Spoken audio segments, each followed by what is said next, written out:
want to introduce you to Theo Wilson. He went undercover as a white supremacist to better understand their hatred. Theo, thank you so much for being here. It's always good to have you. We talked with you last year at this time. And because of that, I want to ask you, first of all, what surprised you most about the people that you were in communication with? What surprised me most is how hatred backfires on the hater immediately.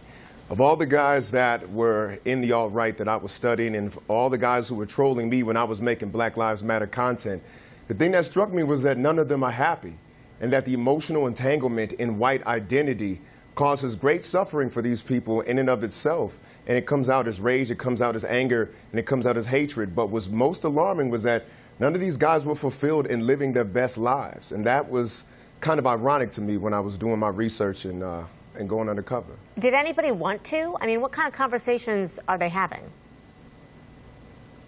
The kind of conversations that they're having are basically based on blame, and they are centered around the fact that America, sadly, is an ahistorical society. When I go around the country speaking at universities, what I find is that there's a gigantic vacuum when it comes to the history of people of color. They don't know about, even here in Colorado, the Sand Creek Massacre, the burning of Black Wall Street. None of that stuff is taught, and therefore you lose context in the present moment.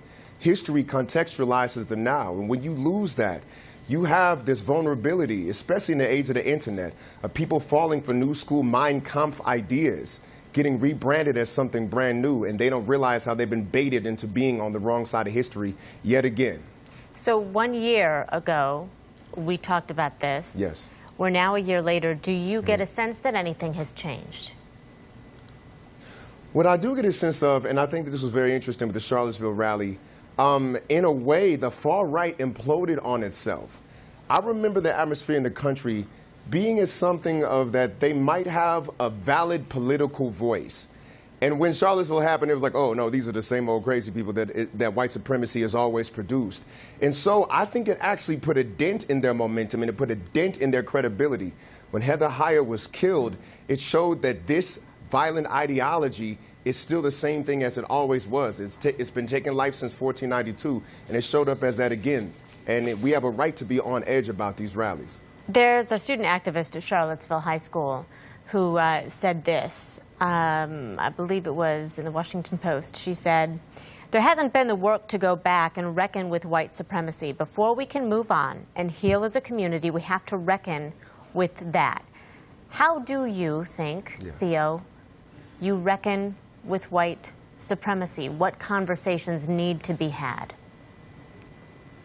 I think the conversation especially needs to be had in white America is the difference between guilt and accountability. There is something in our past, a huge past, that is something to be ashamed of. Like the genocide of the Native Americans is something to be ashamed of. The enslavement of black folks, what happened to the Chinese on the railroads, is something to be ashamed of. But the feeling just triggers guilt, and then people hide. What needs to happen is that, okay, I may not have been the one who perpetuated these crimes individually, but I kind of did inherit the wealth of that. The accountability comes with how do we reckon with the past so that we don't make these mistakes. Let's make some brand new mistakes in the future, but the cyclical nature of this is what's most alarming to me.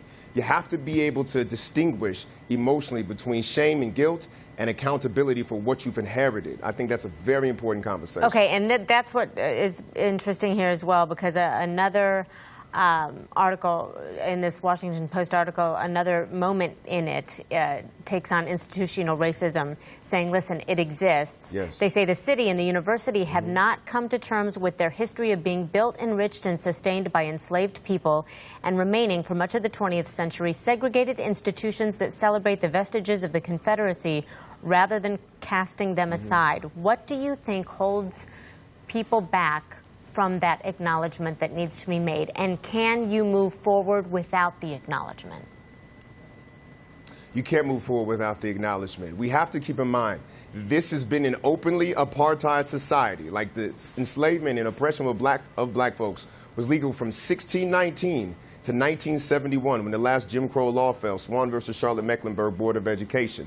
Okay, so basically if you're Generation X, you were born in the time when this kind of oppression was legal. So the last 40 or 50 years versus the last 400 years is literally not enough time to reverse the damage that was done when this society was openly apartheid. But there are people who will say, I knowing didn't that, live in that time. And I don't acknowledge that now. So why can't we get over it? There are some people who will say that. To that, you say what? You know what? You could break somebody's leg, and you could say, I'm very, very sorry for it, but the time it takes to heal that leg is just the time it takes to heal. If you don't acknowledge that leg is broken, if you don't put the cast on it, if you don't give it the proper nutrients, then it will never heal. This society has a habit of denial. It has a habit of defensiveness. It has a habit of wanting to live in the pie-in-the-sky fantasy of what this country often portrays itself to be versus the brutal reality of what this has been for a long time. And you don't get to escape from that just because you don't want to see the damage that has been done to people of color. Eventually, you have to face it because we are the living echoes. Yes.